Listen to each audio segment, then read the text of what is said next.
From the start of our marriage, I've had a hard time dealing with my mother-in-law and father-in-law. They've always treated me poorly, and to make things worse, they've constantly criticized me for not being able to have children. What hurt even more was when my husband, who should have been there for me, said, "My sister-in-law is young and beautiful, and unlike you, she had kids right away." I'm honestly jealous of my brother. On top of that, my mother-in-law accused me of being infertile because she claimed I was having an affair and said she had proof from a hidden camera. So I came up with a plan. I called a family gathering, pretending it was to celebrate my nephew's birthday, and suggested we all watch the supposed evidence of my affair that my mother-in-law was talking about. When we watched it, my sister-in-law Scott and my father-in-law muttered, "I knew it," in shock. My name is Emma, and I'm 36 years old. I work in the international business division of a mid-sized trading company. I live with my husband, Scott, who is the same age as me and works at a steel manufacturing company, along with my in-laws. We don't have any children yet. I met my husband at a dating event a friend invited me to. At that time, I was in my 8th year on the job, finally getting the hang of it and starting to enjoy my work, so I wasn't really thinking about marriage. But I couldn't say no to my college friend, who kept insisting, "You have to come." Honestly, I was more interested in the special menus the restaurants had prepared for the event than in finding someone. I felt a bit out of place compared to my friend, who was actively socializing, but it turned out she got close to a guy who was there with Scott. Apparently, Scott wasn't too interested in the event either, and had been dragged along just like me. We ended up hanging out together as bystanders, but since I thought it was just a one-time thing, I didn't exchange contact information with him. However, exactly 2 weeks after the event on a Sunday, I got a call from an unknown number. At first, I ignored it, but after work, the calls started coming every 15 minutes. I kept wondering, who could this possibly be? I was getting frustrated and was about to block the number, but before I did, I decided to answer the call to find out who was behind it. It turned out to be Scott, the guy I had met at the dating event. He said, "Oh, good. Is this Emma?" I was relieved to know who it was, but I was also confused because I knew I hadn't given Scott my number. When I asked him how he got my number, he casually replied, "I begged a friend who was with me at the event to get it for me." Apparently, my friend had hit it off with Scott's friend and decided to start dating him after the event. Scott, who hadn't gotten my contact information, found out about this and managed to get my number by asking my friend repeatedly. Although I was a bit upset that my friend had given out my number so easily and that Scott had gone to such lengths to get it, we somehow started dating. A year later, Scott proposed to me. It wasn't a whirlwind romance, but I felt that I could live a calm and peaceful life with Scott, who had a gentle and endearing personality. There were no issues from my side about getting married. My parents had been living apart since I started college, but they hadn't divorced because they didn't see any real benefit in doing so. Friends and acquaintances would ask if I felt sad about it, but I had always felt distant from my family, so their separation seemed like it was bound to happen. During my college years, my parents supported me financially, so I would visit them alternately during long vacations. However, once I started working, I used my busy schedule as an excuse to just keep them updated through social media.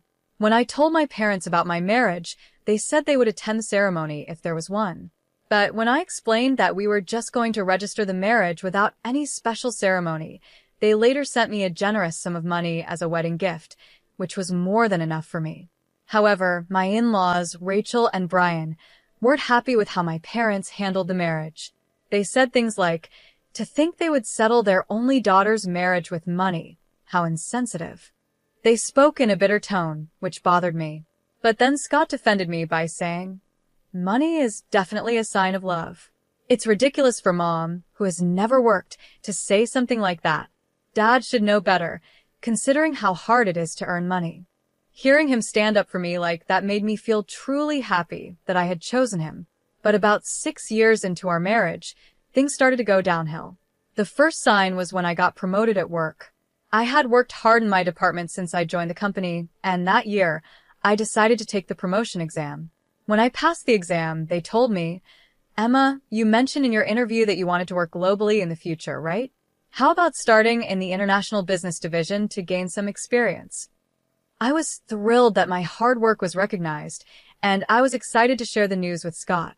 But when I told him, he got visibly upset and snapped at me, saying, "Oh, okay. And what are you trying to say? That you've climbed the ladder and you're some big shot now?" I was shocked by Scott's reaction and wondered if I had said something wrong. I quickly apologized, saying, "I'm sorry, I didn't mean it like that." But Scott responded harshly, "See? Playing the victim like that just proves you're looking down on me." Then he angrily threw his beer can into the trash, slammed the door, and left our apartment. He didn't come back for a week. He ignored my texts and calls, and when I called his office, they told me he was out, but at least I knew he was safe. I thought about waiting for him outside his office, but I didn't want to embarrass him. So I decided to go to my in-laws' house to talk to them about what was happening. I knew they would probably blame me, but I didn't know what else to do. Even though I showed up unexpectedly, they let me in without any trouble. But as soon as I stepped into the living room, I was shocked by Scott's angry outburst. He yelled, "What do you want now? Have you come all this way to mock me some more?" I quickly said that wasn't my intention and that I would apologize if I had caused any misunderstanding. But Scott didn't want to hear it, and my in-laws started blaming me too. They said things like, "Just because you both work doesn't mean you can act all high and mighty. Don't you know that's not how a wife should behave?" This is exactly why we were against this marriage from the start. Rachel, my mother-in-law, was just as loud as Scott, cursing at me. From there, it turned into an endless lecture about how I had hurt their son's ego. No matter what I said, they blamed me for everything. Finally, they told me, "Scott doesn't want to go back to the apartment you two shared. If you don't want a divorce, then move out of that apartment and come live here with us. We'll teach you how to be a proper wife." Looking back, I wonder why I didn't just agree to a divorce right then and there. But at that time, I still had feelings for Scott. Having grown up watching my parents stay married in name only, I think I was confused and didn't really understand what marriage should be. After I followed my mother-in-law's suggestion and moved out of the apartment to live with my in-laws, they were extremely pleased, and it didn't take long for me to understand why. It turned out that Scott's older brother, Charles, who was 5 years older, had been living with them but moved out about 4 months before my promotion. He had found a girlfriend and wanted to live on his own. Rachel, who had always adored Charles because he graduated from a more prestigious university than Scott, was shocked and deeply upset by his sudden departure. But the problem wasn't just emotional. Charles's leaving also meant the loss of his financial contributions to the household, which was a big issue. My in-laws are very vain and love to show off. They often host gatherings for relatives, serving expensive food and drinks. Charles's financial support had been their lifeline since my father-in-law's post-retirement job didn't pay enough to cover their lavish lifestyle. They convinced Scott, who had come home to vent, to move in with them, and that's how we ended up living together. Scott seemed to enjoy the sudden attention after always feeling overshadowed by his accomplished brother. When I realized this, it felt like I was finally seeing things clearly, but more problems were on the way. Soon after, Charles married his girlfriend, Nancy, who turned out to be quite a handful. Nancy was 4 years younger than Charles and 3 years younger than Scott and me. She appeared fragile and delicate, the kind of person who triggers protective instincts in men. This was especially true for both Brian and Scott, who became visibly restless whenever Nancy visited and acted like they were her followers. Rachel, not amused by this, began criticizing me, saying, "Scott is smitten with his brother's wife because you lack charm. If you just had a child, my husband would settle down as a grandfather." She even suggested I quit my job to focus on getting pregnant. However, due to my in-laws' extravagant spending, the household expenses were skyrocketing, and Scott's salary alone couldn't cover them. Even when I showed them a report from a household budgeting software to explain the situation, they dismissed it, saying, "That's just because you're bad at managing money, always full of excuses." Then Nancy became pregnant. Rachel, who had previously disliked Nancy, suddenly became obsessed with her first grandchild, doting on her grandson, Andrew, immensely. She eagerly welcomed Nancy's visits, which she had avoided before, and even started saying things like, "Oh, how wonderful it would be to live under the same roof as such a lovely grandchild. Scott then started making sarcastic remarks to me, saying things like, "Exactly, Nancy is young and beautiful, and unlike you, she gave birth to a child right away." "I'm really jealous of my brother," Brian chimed in. "That's right. Maybe we should just kick out the daughter-in-law who can't have children and let Charles's family move in instead," he said without thinking. By then, even I started to consider that maybe leaving Scott and this house might be the best option since we didn't have children. Then, as if on cue, Nancy became pregnant with her second child. Rachel's obsession with her grandchildren grew stronger, and she started treating me even worse. She came up with a ridiculous theory and said, "The reason you can't have children must be because you're having an affair. You're just worried you won't know if the child is Scott's or your lover's." I was shocked by her words and decided to ignore her. But one evening, I noticed Rachel smirking at me. Confused, I asked what was going on, and she said, "You are indeed having an affair, just as I suspected." When I questioned Brian and Scott about it, Rachel proudly declared, "I've got proof of her affair on a hidden camera. I hired a professional, so it's foolproof," and then burst out laughing with joy. Hearing this, Brian and Scott were momentarily shocked. But then, influenced by Rachel's confidence, they said, "If that's true, then it's grounds for divorce." At that point, I calmly said, "Understood. Then I will take this opportunity at Andrew's birthday celebration next week, which we've already planned, to explain the situation to all the relatives who will be there." The birthday celebration for Andrew, organized by Rachel, who loved to show off, turned out to be a grand event with a banquet hall in a hotel reserved just for us. The invited relatives seemed somewhat tired of Rachel's boasting, but still enjoyed the food and drinks. As the party was winding down, I took the microphone to speak. Everyone turned their attention to me, wondering what was happening. I began, "I apologize for interrupting your conversations, but I have a brief announcement to make to all of you gathered here today." The crowd started murmuring in confusion, while my in-laws and Scott, assuming I was about to confess and discuss divorce, smirked just like before. Charles's family, the guests of honor today, were also present. On my signal to the staff, a screen was lowered behind me, the projector was set up, and the lights dimmed. Everyone's attention turned to the screen as the video began to play. The video started with footage of a shady hotel district, and as the entrance of one particular hotel came into focus, Scott, Brian, and Nancy's faces turned pale, just as I expected. However, Rachel, unaware of what was about to happen, looked around curiously, completely oblivious to the growing tension among the two of them. Then, a clear shot captured by the camera made the entire room gasp in surprise, and for good reason.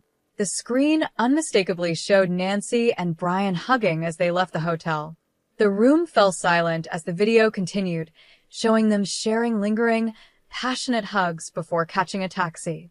The scene shifted to the same hotel entrance, but this time it wasn't Brian who emerged holding hands with Nancy, it was Scott.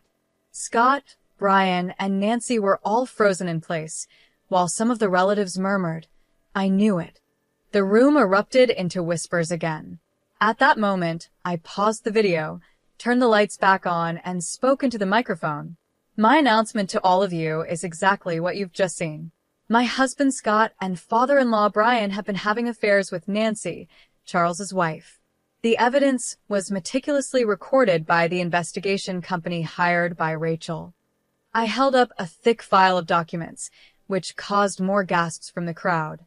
As the noise died down, I revealed that the investigation company had actually been hired by Rachel, not to uncover Brian, Scott, and Nancy's infidelity, but to find proof of my supposed affair, so they could kick me out. Scott must have filled her head with all sorts of nonsense, making her believe such absurd things, I said, causing the relatives to look at Scott and Rachel in disbelief. Rachel had declared victory without even checking the contents when the investigation company reported they had caught evidence on camera. Unfortunately, I have no idea about the affair Rachel accused me of, I continued, projecting a photograph onto the screen. It was a snapshot taken at the maternity hospital when Andrew was born. The photo showed my sister-in-law holding Andrew in the center, with Charles smiling beside her and Scott and I, who had come to celebrate, in the background. Since Rachel has always disliked me, she probably didn't have a single clear photo of me. So she sent this snapshot to the investigation company, asking them to find evidence of the daughter-in-law's infidelity. As I explained, I briefly glanced at Rachel, who looked shocked, as if I had hit the nail on the head. The investigation company, hired by Rachel, had made a mistake. They thought Nancy, who was holding the child in the photo, was the daughter-in-law they were supposed to be investigating. When they started their work, they unexpectedly captured Brian and Scott repeatedly visiting the hotel with Nancy. Believing Charles to be the husband under investigation, they reported to Rachel that they had caught evidence on camera. Rachel, thinking this was proof of my alleged affair, believed she had finally found what she was looking for. When I was first confronted with the so-called evidence, I was surprised, but then something clicked. I remembered the name of the investigation company from a credit card statement that Rachel had used. Rachel, who often spent too much, had made me get her a family card to use for her purchases, just in case her own credit card limit wasn't enough. Troubled by her making large purchases without consulting me, I had set up the card statement to be viewable in an app, so I could check the charges each month. The next day, I took half a day off work and went to the investigation company to explain the situation. I then commissioned a new investigation myself. Realizing their mistake, the company eagerly accepted the task to make things right, and they quickly provided the results, which led to the evidence I presented today. As the screen was removed and the lights brightened, Nancy, Brian, and Scott all looked pale. I approached the great-aunt and uncle, whom my in-laws greatly respected, and said, "I apologize for the inconvenience, but I prefer not to expose the children to what's about to be discussed. Could someone please take them to another room?" The great-aunt and uncle immediately approached Nancy, took Andrew, and handed him over to their own children. The other children were also led to another room by several women, leaving behind furious relatives, a stunned Rachel, and a bewildered Charles. Only Nancy, Brian, and Scott remained, shrinking under the stern glares of the relatives. Then, Rachel, who had been trembling, suddenly leaped towards Nancy, shouting, "What have you done? Betraying me and Charles with Brian and Scott." She lunged at Nancy, but several relatives rushed to stop her. Nancy was already petrified, and Brian and Scott were similarly frightened. Finally, I decided to deliver the last blow. Given the circumstances, I will be divorcing Scott. I apologize for any inconvenience caused to everyone here. According to the investigation company, the improper relations between these two have been ongoing and not just recent. Reconciliation is impossible. I made the announcement, then pretended to stumble as I added. After reviewing the investigation results, I've been tormented by the thought that Andrew, and even the child Nancy, is currently carrying might belong to Brian or Scott. The remaining women in the room rushed over, rubbing my back and taking my arms to support me, saying to the two of them, "You are all shameless and disgusting." "Poor you," they started cursing. The men looked on with disdain, surrounding the two with cold stares.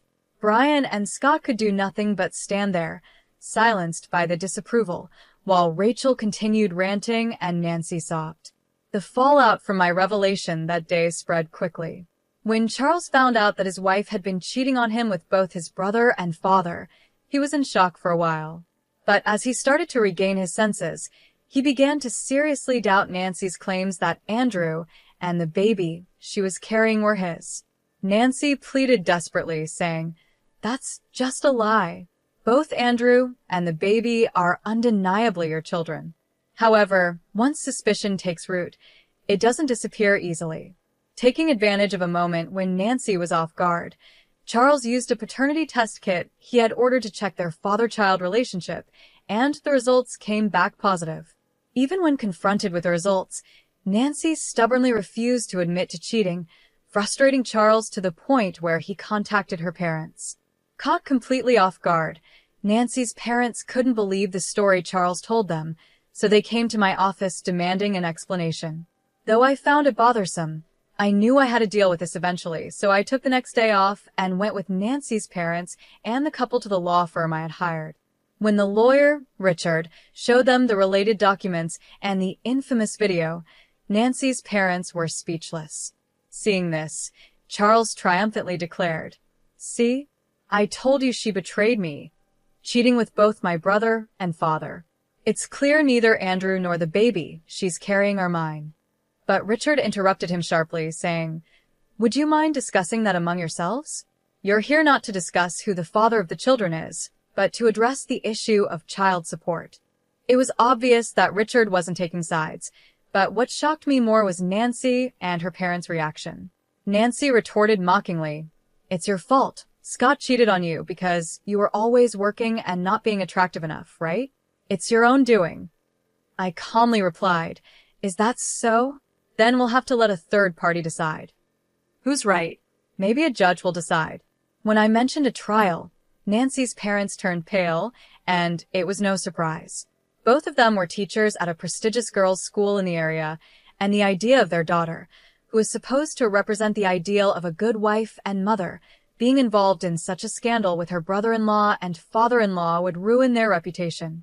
As soon as they heard the word trial, Nancy's parents immediately begged, "We sincerely apologize." But to me, at this stage, an apology from anyone didn't matter. I glanced at Richard and stood up, signaling the end of the meeting. Later, Richard informed me that after I left, Charles, Nancy, and her parents caused a huge uproar, but they finally left after Richard threatened to call the police. Not long after, perhaps as a way to keep things quiet, Nancy's parents transferred a large sum of money through Richard.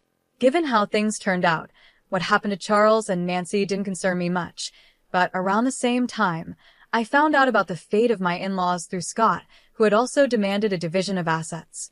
According to Scott, Charles filed for divorce and refused to pay child support for Andrew or the unborn child unless a DNA test proved he was the father. He even declared he would file for denial of paternity as soon as the child was born. Fearing the worst, Nancy's parents, against her wishes, forced her to undergo prenatal testing. It turned out that the father of the unborn child wasn't Charles, but shockingly, it was Scott. Even more, it was revealed that Andrew's father was Brian, making the situation beyond repair. When Rachel, who had doted on Andrew, found out he was actually her husband's child, she had a mental breakdown. She aged rapidly and is now almost bedridden, with Brian taking care of her around the clock. Brian told his father-in-law, "I won't look after you in your old age, get Scott to do it." Unfortunately, most of Brian's retirement funds had been spent on luxury brands and jewelry for Nancy in an attempt to win her favor, leaving almost nothing behind. As a result, with their inheritance depleted, Brian and Rachel, now abandoned by Charles, turned to Scott in desperation. But Scott, already burdened with my asset division claims, was reportedly being pressured by Nancy, who had been divorced by Charles. She was demanding that Scott marry her, insisting, "Now that it's come to this, you're going to take responsibility for both the unborn child and me. I'm sorry for everything that's happened. I apologize, so please give me another chance." "I love you, Emma." Scott begged for forgiveness, but it was clear he wasn't seeking my love. He just wanted my financial support and someone to care for his parents for free.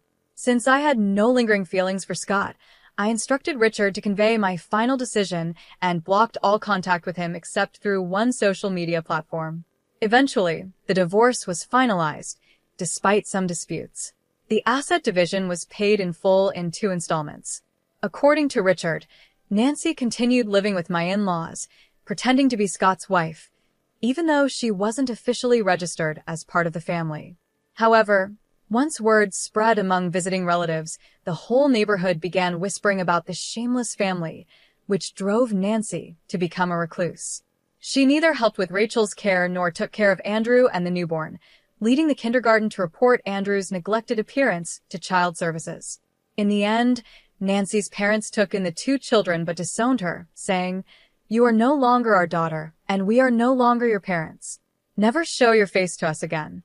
With nowhere else to turn, Nancy relied entirely on Scott, just like my in-laws. Scott's income alone now had to support 4 adults, including his mother, who needed nursing care. A colleague of Scott's, who works at the same company, mentioned that a relative at an affiliated company exaggerated the story, making Scott the target of rumors as bad as those on gossip websites. Despite the difficult situation, Scott continues to work, unable to quit because of financial needs, enduring the discomfort. For some reason, Charles seemed to regard us as fellow victims, but the fact remains that he looked down on me, along with Nancy and my in-laws, for being a woman unable to bear children.